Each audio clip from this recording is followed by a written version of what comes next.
What if ma'am, yung MC namin meron na nakalagay na void na kasal namin?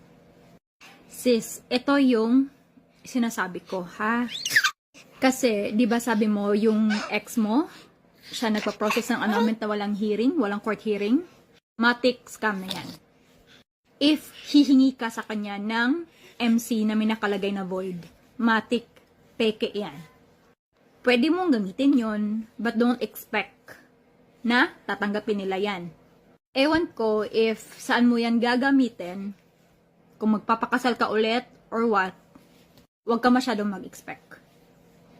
Kasi kahit may MC pa kayo, kahit may papel pa kayo galing sa korte, na yun nga nagproseso, pero korte, wala namang hearing, wala pa rin yan.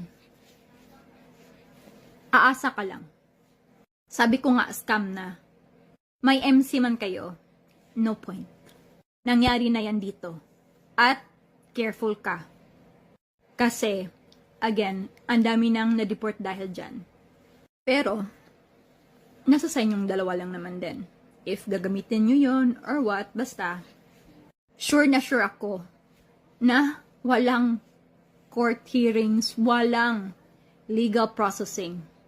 Scam na po yan. So,